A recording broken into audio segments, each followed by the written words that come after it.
पण नाही आयुष्याची माळ तुटल्यावर जोडता आली. आपल्याकडे 34 महिला आहेत, त्यांना नायिका म्हणतात, आणि 5 महिला आहेत त्यांना पतिव्रता म्हणतात. मग आता नायिकेपेक्षा पतिव्रता मोठी की पतिव्रतेपेक्षा नायिका मोठी?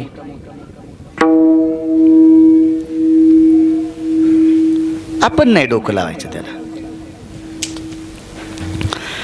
नायिका जर मोठ्या म्हणावं तर मग या पतिव्रतेच्या यादीत आहेत, आणि पतिव्रता मोठ्या म्हणावा तर जगातल्या कुठल्या स्त्रिया त्या 34 बायकांची बरोबरी करू शकत नाहीत. इतकं मोठं नाविन्य. एक बाई पतिव्रतेच्या यादीत नाही, पण अमृत साठवायची ताकद तिच्यात होती. मग सांगा, पतिव्रता श्रेष्ठ का ती श्रेष्ठ? देवाला नाही अमृत धरता आलं, गरुडाला नाही अमृत धरता आलं, कदरूला अमृत प्राप्त झालं नाही धरता आलं, गरुडाला 2दा मिळालं नाही धरता आलं, बळीला प्राप्त झालं नाही धरता आलं, देवायला मिळालं, मोहिनीला पाहत राहिले. खोटी बाई होती ना, वरून बो आत, वरून बाई नातून बो. मोहिनी काय खरा बो होता का? पंढरपुरातला मालक मोहिनी झालता, वरून बाई होता ना आतून बो होता, तरी ब्रह्मदेवासारखा माणूस त्याच्याकडे बघून पाकळतोय. किती किती विचित्रपण आहे, किती विचित्रपण आहे. अशी 43 देव त्या रूपाला बघून भळभळले. अमृत होतं त्यांना प्यायला, पिता आलं का? ते तिलाच पाहत राहिले. तरी देवानं सांगितलं, ऐका रे ऐका, मी खोटी बाई आहे, आतून बो आहे, मी साडी घातलेला बो आहे, मी बाई दिसतोय तुम्हाला पण आतून बो आहे. कुठं ऐकले कोणी? पण ज्या बाई अमृत आपल्या नवऱ्याकरता साठवून ठेवा, ती बाई किती मोठी असेल. तसा नवरा तिचा नालायक होता. 4 रावणापैकी 1 रावण होता. कधी कधी वाची जा, रिकाम्या वेळात चांगलं वाची जा. काय होतं, एक आत्मिक समाधान भेटत असते. चांगलं वाचा, चांगलं वाचा, विश्वाचा मालक तुम्हाला वाचील. काही नाही वाचायचं, काही वाचण्यात आनंद नाही अण्णा. हे उग तुम्हाला एक सांगू का, पेपर हा किती वाचावा आणि कशा करता वाचावा याचं मर्मत नाही. काही काही गोष्टी पेपर मधल्या अशा आहेत की त्या तुम्ही वाचिल्याच्या नंतर त्या दुरुस्त करू शकत नाहीत, आणि त्याला काहीच तुम्ही तोंड देऊ शकत नाहीत. उलट तितक्या वेळापुरती तुमची मेमरी चलबिचलित होत असते. फार दिवशी अपघात पाहिला, अरे बापरे, आज एका कुटुंबातले 4 माणसं गेलेत. पेपरवर पाहिलं, मी नाव्याची तर होतो, त्या लगेच एक जण दुसरा सांगू लागला, मला आयतच पाठ झालं. ते दाढी करायला गेलो तिथं ते दुसरं पारे बापरे म्हणलं. म्हणजे विचार करा, ते वाचिल्याच्या बरं त्याला सायकल नाही, फायकल नाही, काय नाही, जे वाचवायला ते झाली की नाही तितक्या वेळापुरती त्याची. काही गोष्टी तुम्ही जितकं दूषित पाहता का तितकं तुमचे विचार दूषित होत असतात. ठीक आहे, राजकारणी असेल, विलक्षण प्रेड असेल, इकडं कोण निवडून आलं, तिकडे किती पडले, तिकडे किती गेले, इकडे किती वावले, तितक्या पुरता त्यानं पेपर पाहा. काही गोष्टी ठीक आहेत. काही माणसं इतका पेपर वाचितेत, इतका पेपर वाचितेत की त्याला वाटतं याच्यातलं एखादं अक्षर जर वाचायचं ठुलं तर आपले पूर्वज नरकाला जातात का काय. 2-2 महिन्याला काच बदलायलीत काय काय, इतके पेपर वाचिते. काय त्याच्यात ते पेपरामध्ये तुम्हाला? बरं ठीक आहे, देशाच्या काही गोष्टी त्याच्यात दिल्या असतील तरी तुम्हाला त्याचे काय कुठं न्याय मिळालेत आणि काय त्या कागदात भेटणार आहे? काही काही वाचतात माणसं. अरे विश्वात असं काही वाचायचं आहे की ते वाचिल्याच्या नंतर आपल्याला जगाचा मालक वाचवेल. इतकं मोठं नाविन्य. बाकीचं वाचिल्याच्या नंतर सामाजिक बांधिलकी जोपासता येते,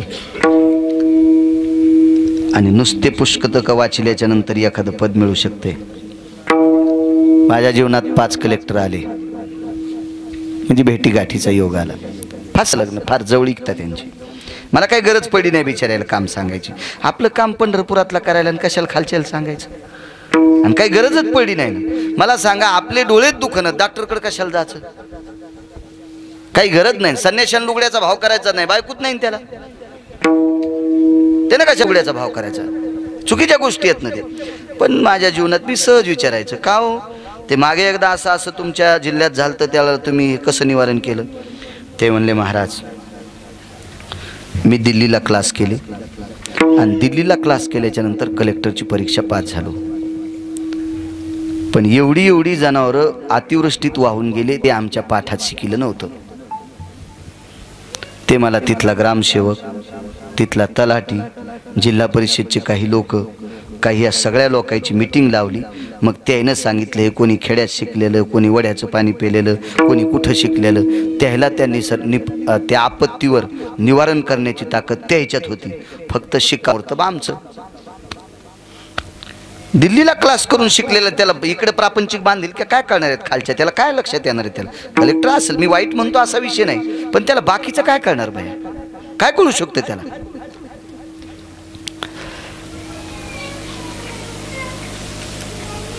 जाऊ द्या, जास्त इचकी नको. पुन्हा लोक शाळा सुटली तर पोरं म्हणतील आता आपल्याला कलेक्टर व्हायचंच नाही, याचे परिणाम असे होऊ नये. मला सांगायचं की काही गोष्टी वाचवत जा, त्याच्या त्या बाकीच्या गोष्टीत उतरत असतात त्या.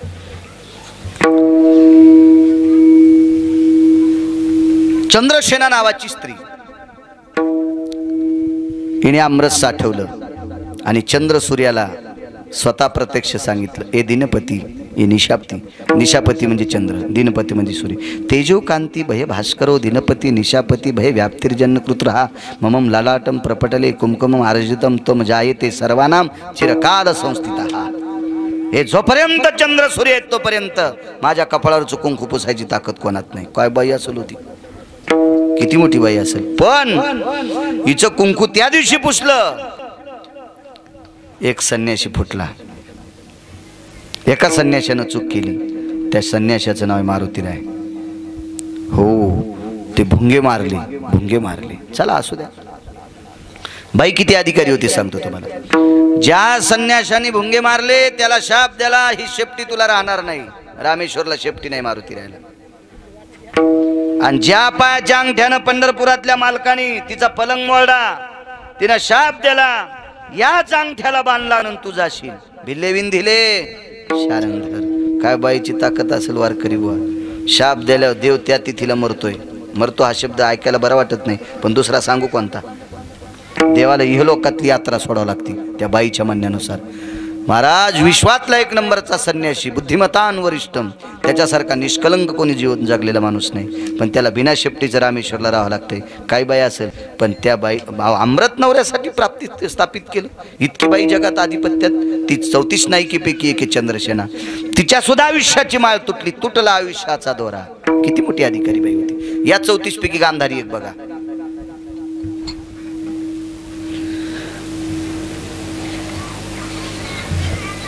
लोपामुद्रा एक बघा. रेणुका एक बघा. कोणाची पत्नी रेणुका? जमदग्नीची पत्नी रेणुका. काय ताकद त्या बाईत. स्नानाला गेल्याच्या नंतर ती तांब्यात पाणी आणत नव्हती. स्नान आटपलं, गंगेच्या पात्रात पहाटेच्या सूर्योदयाच्या अगोदर स्नान करायचं, अंधारात पातळ नेसायचं, दुसरं पातळ पिळायचं, खांद्यावर टाकायचं आणि नेसलेल्या पदराचा वटी पदर पाण्यात घालायचा आणि वटीत पाणी आणायचं. वटीत पाणी आणायचं आणि त्या पाण्यानं मालकाचे पाय धुवायचे. असेल का ताकद कोणाची? 34 नायकीपैकी ती एक येते. एवढी मोठी शक्ती. हन्ना तितक्यानं नाही. ब्रह्मांडाचा मालक तिचा मुलगा परशुराम म्हणून जन्माला येतोय. तुमच्याकडे मंदिर आहे तिचं, तिथेच भागवत केलं मी. तिघीची यादी सांगतो, आपल्या वेळेस संपवतो, कारण एक दुःखद घटना एखाद्याला माहीत नसेल सांगतोय. पहाटे मला वाटतं एक दुःखद घटना घडली. वयोवृद्ध तपोवृद्ध गुरुजी होते, शिक्षक होते. वृद्धापकालाने त्यांची इहलोकातली यात्रा संपली. दक्षिणेच्या मालकाचा निरोप आला. इहलोकातली यात्रा त्यांना सोडावं लागले. त्यांच्या अंत्यविधीचा टाईम 2:30 दिलेला आहे. आपण त्या वेळात सोडलं म्हणजे सगळ्यांना तिकडेही जाता येईल. एकमेकाच्या दुःखात माणसानं 2 दारी गेलं पाहिजे, एक मरणादारी आणि तोरणादारी. 2 गोष्टी पुण्य साकारातल्या असतात. मृत्यूला शेवटचा निरोप द्यायला जावा, हृदयानं हृदयाची लिंता मानावी आणि लग्नाच्या ठिकाणी अक्षदा टाकण्यासाठी जायचं. आता जावं म्हणून आमच्या धर्मसिद्धांतात एक त्याची वर्णी आली. अंत्यविधीला गेलेला माणूस तिकून आंघोळ करून आला तर 14 काशीची आंघोळी केल्याचं पुण्य प्राप्त होतं. मी पहिल्यांदा 4च सांगायचो, हे पुन्हा नंतर वाचीला एक पुरावा. अंत्यविधीला मातीला गेल्याच्या नंतर तिकूनच जर वाटात नदी असेल आणि आंघोळ करून वल्या कपड्यानं जर घरी आला आणि घरी येऊन एकदा पुन्हा आंघोळ केली तर काशीच्या 14 आंघोळी केल्याचं पुण्य प्राप्त होते. लग्नाला गेल्यावर 100 लग्न लावल्यावर तिथले न जेवता जर लावले तर 4 धाम केल्याचं पुण्य प्राप्त होतं, पण उद्यापासून खाचात नाहीत नुकती. हा हो, मग ते काय कुठं म्हशीच्या कोयठ्यात टाकायचा का काय टाकायचं, असं काय काय असतात काय काय गोष्टी. हे शास्त्रानं सांगितलं कशात माहिती का अण्णा, तुम्ही एकत्रित जा. माणसं एकत्रित येण्याची साधनं ती आहेत. लग्नात एकत्रित जा, एकमेकाच्या आड्यागाड्या दूर करा, प्रेमानं जा. आणि अरे किती आड्यागाड्या असत्या, निदान मेल्यावर तरी जवळ जा, हे सांगण्यासाठी साधू संतांनी नियम लावलेले आहेत. ते बाई जात राहिल्या, बऱ्याच ठिकाणी प्रेत टेकण्यात आलं. शेवटचा मुक्काम झाला राणी सावरगावला, एक मुक्काम झाला औरंगाबाद जिल्ह्यात गोलटगावला. असे 19 मुक्काम झाले. बाकीचे मुक्काम लक्षात घ्या, मला सगळे सांगता येतात.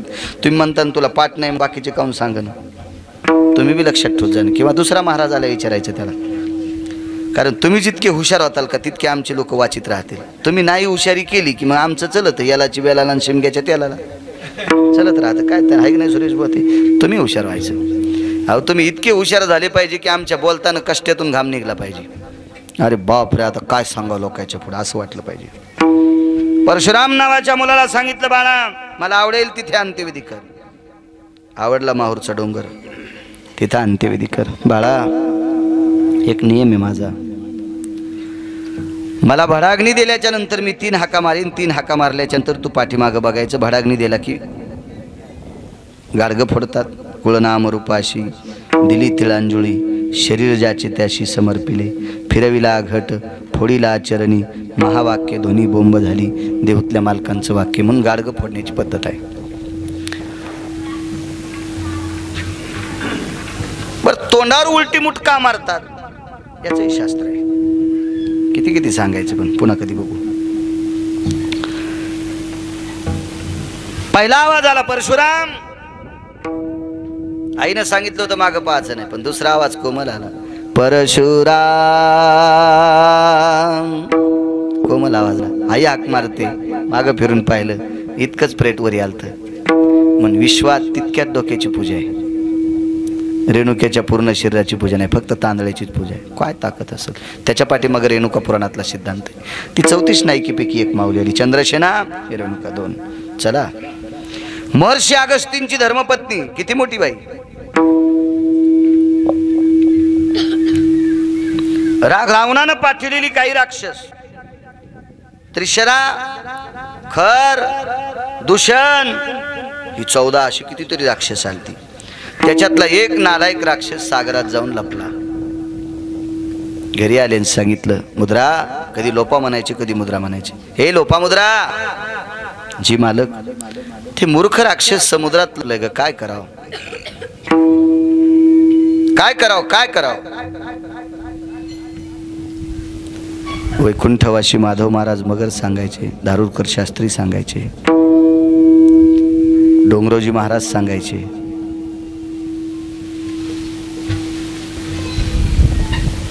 तिनं पात्रात जेवायला वाढलं.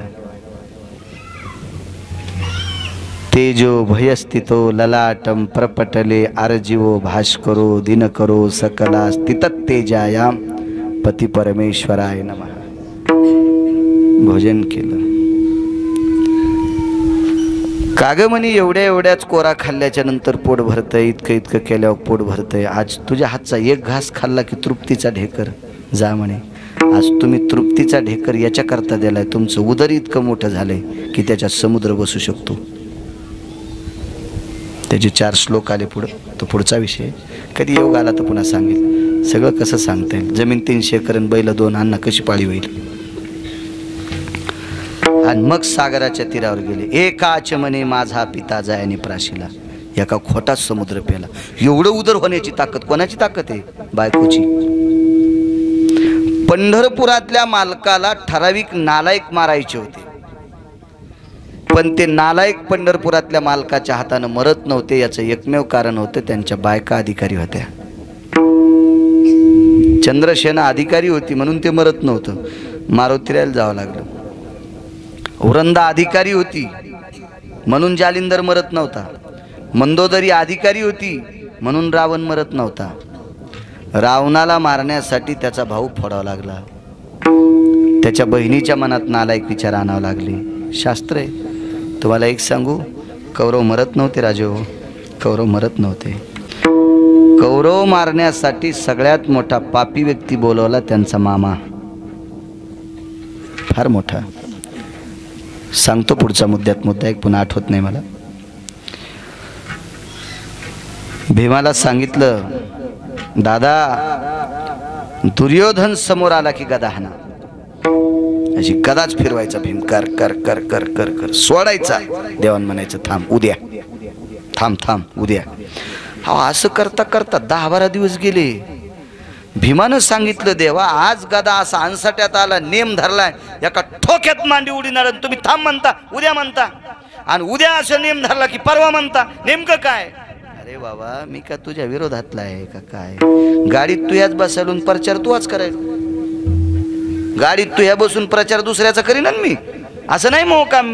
मी तुझ्याच गाडीत बसलो, तुझा तुमच्या हिताचं काम करतो ना. मी सांगतो त्यावेळेला मारणं, आणि मग सांगितलं आता गदा मार.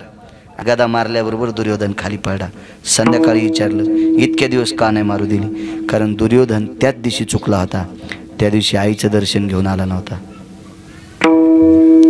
ज्या ज्या दिवशी दुर्योधन आईचं दर्शन घेऊन आला, त्या दिवशी दुर्योधनाच्या भोवताल आईच्या कर्तव्याचं, पातिव्रत मातेच्या सत्वशिलाचं तेज भोवताल फिरत होतं. भीमा गदा तर कधीच फुटली असती, पण हातही निष्ठून गेला असता. इतकं पतिव्रतेचं तेज आहे.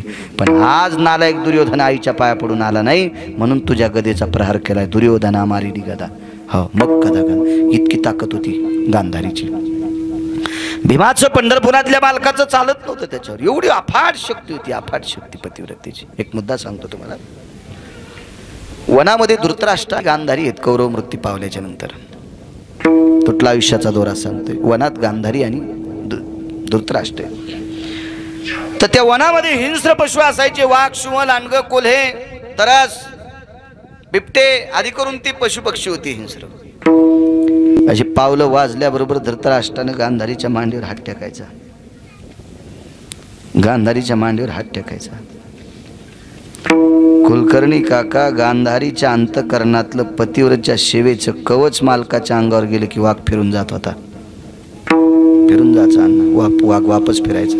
हे याला बोच करायची ताकद आपल्यात नाही, कारण हे पतिव्रतेचं कवच आहे त्याला. इतकी मोठी ताकद. कालांतराने धृतराष्ट्र वनात एकटा फिरू लागला. फिरायला गेला, वापस आला. अंध होता तो, चापून चापून फिरायचा. विचारलं पत्नीने, वापस का आलात? गांधारी, मला काही माझ्या घ्राण देवता म्हणजे नाकाला असा सुगंध आला की सिंह बसलेले होते. सुगंध आला. गांधारीनं सांगितलं, मालक विश्वातला एकही हिंस्र पशु नाही की ते तुम्हाला बोचकारू शकेल किंवा चावू शकेल. ही कोणात ताकद नाही. 15-10 मिनिटात आपण आठवू. ते तुम्हाला बोचकारू शकत नाही. तर प्राण्याची भाषा कळणाऱ्या एका व्यक्तीने विचारलं. प्राण्याची भाषा कळणारा एक व्यक्ती होता. त्याचं नाव होतं अश्वपती नावाचा राजा. हा दशरथ राजाचा सासरा होता. हा कैकेयीचे वडील होता, हा अश्वपती. त्याच्यानंतर प्राण्याची भाषा कळणारे काही साबरी विद्येतले लोक होते. ते साबरी विद्येतले लोक नवनाथांच्या नाथ परंपरेत येत असतात. साबरी विद्येची लोक नाथ परंपरेत येत असतात. त्याच्यापैकी महाभारतामध्ये कणाश्व नावाचा एक गंधर्व होता. तो शापामुळे खाली आलता आणि या गंधर्वाला प्राण्याची भाषा कळत होती. त्यानं पाहिलं, हा धृतराष्ट्र एकटाय भोवताल 25 सिंहाचा मेळे तरी बोच करीत नाही. किमक्कोति हा दंता भयत्वी यत हिंस्राति जायते पशुयाम अंधायति सर्व पुरुषानाम विस्तृतोति जायते किमा. काय भाषा आहे गोड, काय नाविन्य असेल त्या शब्दात. अरे काय दात आहेत तुमचे. तेजो दिवाकर भया. अरे तुम्ही जांभळी दिल्याच्या नंतर सूर्याचं तेज कमी होते. असले शिव होते ते. अरे पौर्णिमेच्या दिवशी तुम्ही जर ललकार खेळायला लागले तर चंद्र ढगाच्या आड जातोय. इतके बिबट्याचे जात तेजस्वी आहेत. तुम्ही याला का बोच करीत नाहीत? तर काही प्राण्यांनी सांगितलं, इतका पापी, इतका पापी, इतका पापी, इतका पापी, याला बोच करून आम्हाला पाप घ्यायचं नाही. हे एका पुराणाचा सिद्धांत आहे बरं का, याला काय खरं मानायचं नाही. पण काही प्राण्यांची अशी भाषा झाली त्या खंडवाला, अरे अखंड पत्नीचं तेज याच्या भोवताल पितंय, आमचे नख याच्या पुढे काहीच नाहीत. इतकी बाई 34 नायकी पैकी एक, एवढी श्रेष्ठ बाई. वनात एके दिवशी बसले, पुढचा विषय सांगायची गरज नाही पण सांगतोय. गांधारी इकून बसली, पलीकडून धृतराष्ट्र बसले आणि पावला असे टप टप टप वाजत होते. पावला खाली पानं चुरा होतं, त्या काड्या चुरा होतं, त्या पाचोळा चुरा होत होता. असं वाटत होतं 2-4 शिव आलेत का काय. गांधारीनं पटकन हात उचलला आणि धृतराष्ट्राच्या मांडीवर टेकला. तिला वाटलं यांना झोप लागली का नाही, आता सिंह जवळ आले, यांना बोच करतो. गांधारीचा हात मांडीवरला काढा आणि खाली टेकला. गांधारीने विचारलं, प्राणनाथा जी? जी कसं म्हणेल नवरा? प्राणनाथा, हो ग काय? तुमच्या मांडीवर मी हात ठेवला, तुम्ही बाजूला केला, तुम्हाला शिवाची भीती नाही? शिव मला मारून पाप प्रदान करणार नाही. आणि आता आलेला शिव नाही गांधारी, कोण असेल? इथे येण्यासाठी एकच व्यक्ती भाऊक आहे. देव मला दुरावलाय, तो येऊ शकत नाही. माझ्या पुतण्यांना मी त्रास दिला, ते येऊ शकत नाहीत. इथे येणारा एकच आहे, तो फक्त आहे इदूर. इदूर हा वाक्य ऐकत होता आणि धृतराष्ट्राच्या पायावर डोकं ठेवलं. दादा वनात आहेस? होय म्हणले. वहिनी साहेबांच्या पायावर डोकं ठेवलं. धृतराष्ट्राने कडकडाटून मिठी मारली विदुराला. मागचा पुढच्या जन्माचा प्रसंग विचारला. चला असो. त्या वनामध्ये आपल्या मालकाला कवच देणारी 34 नायकीपैकी गांधारी होती. गांधारीनं दुर्योधनाचा पुन्हा दुर्योधन तयार केलता, राखेचा दुर्योधन केला. उजव्या हातावर ठेवला. कृष्णा, एक लक्षात ठेव, माझ्या 100 कार्ट्यांनी तुम्हाला पांडवांना त्रास दिलाय. 100ला 100 मेले, त्याच्यातला एवढा जिवंत कर, उद्या धर्माच्या डोक्यावर छत्र धरील. धर्म जर बाहेरगावी गेला तर धर्माच्या पादुका सिंहासनावर ठेवील आणि त्याच्या पादुकावर छत्र धरील. याला जिवंत कर. पण पंढरपुरातला मालक लय हुशार होता. त्यानं 2 नंबरच्या राजकारण्याकडे तोंड केलं. त्याचं नाव होतं इदूर काकान. इदूर काकानं सांगितलं नको, पुन्हा महाभारत सुरू होईल. काका हुशार होते राजकारणात. काका इतकं राजकारण कोणालाच कळालं नाही, कृष्णाला कळालं नाही. तसे कृष्ण 1 नंबरचे, मोठ्या माणसाला 1 नंबर द्यावाच लागतो, तो जगाचा मालक आहे ना. पण राजकारणातला 1 नंबरचा व्यक्ती विदुर काका होते. कारण कुठलेही राजकारणाचं सूत्र विचारायला भगवान कृष्ण परमात्मा विदुराकडे जायचे होते. उगा आपण लावतो चल विदुरा घर जावे, त्याचंच काम होतं, त्याच्या कामाकरता जात होता ते विदुरा करता. ते मग राजकारणाच्या चौकटी विचारित होता. आणि 5वा डॉन रयतेचा राजा छत्रपती शिवाजी महाराज. 5 मिनिट सांगतो. परवाला शिवजयंती झाली. आज काय ते कीर्तन नाही, पण कीर्तन आहे ना, त्यानिमित्ताने एका चांगल्या राजाचं 2 मिनिटात वर्णन करतो. माझ्या श्रीमंत श्री तुकोबरायाचं मत होतं, जाई हो तू माते नकरी साया सामी विष्णुदास तैसे नको. परस्त्रीला माय म्हणणारे तुकोबराय, परस्त्रीला माय म्हणणारे तुकोबराय. ज्या ज्या स्त्रियांनी त्या प्रांतातले प्रांतीय राजे भ्रष्ट करून टाकले, अशा स्त्रीनं स्नान करून तुकोबरायची श्रोता व्हावी, इतकी दृष्टी तुकोबरायची गोड होती. एक सांगू तुम्हाला, एक स्त्री तुकोबरायचे शिष्य होते निळोबराय. आणि निळोबरायचा विरोध करणारी त्या काळातली गंगाबाई नावाची नृत्यांगना होती. तिने कुलकर्णी काका एका लय श्रीमंत माणसाला मातीत घातलं. त्याला कांदा भाकर भेटली नाही. शेवटच्या टप्प्यात 250 मशाली सोन्याच्या होत्या. अण्णा एक मशाल 2.5 किलोची. 1.25 किलो गावरान तूप लागत होतं. 250 गुणिले 1.25 किलो रोजचं तूप महालात तितकं जळत होतं. म्हशी किती असतील, गाई किती असतील. शेवटच्या टप्प्यात कांदा नाही भेटला. तिचं नाव होतं गंगाबाई नावाची नृत्य सम्राज्ञी. आणि ह्या बाईनं निळोबरायचं चिंतन ऐकल्याच्या नंतर तुटी मोकळी करावं, स्नान करावं, निळोबरायची श्रोता बनावी. काय ताकद असेल या लोकांची. आणि ही परंपरा ऐकणारे छत्रपती शिवाजी महाराज. अरे काळ्या रात्री चमकत होतं जिच्या रूपाचं उन्ह, अशी देखणी होती एका मुस्लिमाची सुन, अरे तिला पाहुनी आई म्हणाला राजा तो शिलवान, आनंदाने नांदत होती हिंदू मुसलमान, आनंदाने नांदत होती हिंदू मुसलमान. आपल्याला एवढंच बघायचं. काळ्या रात्री, अमावस्याच्या रात्री जिच्या अंगाचा लख प्रकाश पडत होता, अमावस्याच्या रात्री जिच्या अंगाचा लख प्रकाश पडत होता, ती विरोधकाची बाई होती. तिला जर नजर कैदीत नुसतं ठेवलं असतं तर 2 किल्ले मिळाले असते. 2 किल्ले म्हणजे 450 गावाची जहागिरी, 450 गाव ताबेत, 2 किल्ले म्हणजे, आणि नुसतं तिला नजर कैदीत ठेवायचं. पण तिला पाहुणी आई म्हणाला, तिला पाहुणी आई म्हणाला राजा तो शिलवान, तिला आई म्हणण्याची घोडवाणी रयतेचे राजा छत्रपती शिवाजी महाराज या देशाचा 5व्या क्रमांकाचा राजा, 6वा झालेला नाही, होणारही नाही. होतील याच्यासारखे कसे होतील कुलकर्णी काका? नाही होऊ शकत. या 5 लोकांसारखे होऊ शकत नाही. असो, असा हा 1 नंबरचा राजा कृष्ण. ज्या वेळेला दुर्योधन तयार केला त्यावेळेला विदुर काकांनी नकार दिला. पुन्हा गांधारीचं दर्शन घेतलं, माफी असावी. साखरेचा नो हे ऊस, आम्हा कैसा गर्भवास. साखरेचा ऊस तयार होत नाही, गुळाचा ऊस तयार होत नाही, साखरेचा ऊस तयार होत नाही. क्षमा. त्यांचा तुटला आयुष्याचा दोरा, येर वाऊगा पसारा. किती मोठी बघा ती एक रायडीन सांगता सांगता तुम्हाला लोपामुद्रा. बापरे किती मोठी ताकद. अहो तिने सूर्य थांबिला 3.5 घंटे. किती मोठी ताकद. या या या या लोकांना लक्ष्मी भेट होती. एका आचमने माझा पिता जायाने प्राशीला, म्हणून मी बहु भीते गया साधू कुळाला. लक्ष्मी म्हणायची बाई एका घोटात समुद्र पिऊन टाकला माझा बापा. लक्ष्मी सागराची कन्या होती. एवढी मोठी व्याप्ती त्यांच्या जीवनात. ह्याही स्त्रिया शिल्लक राहिल्या नाही.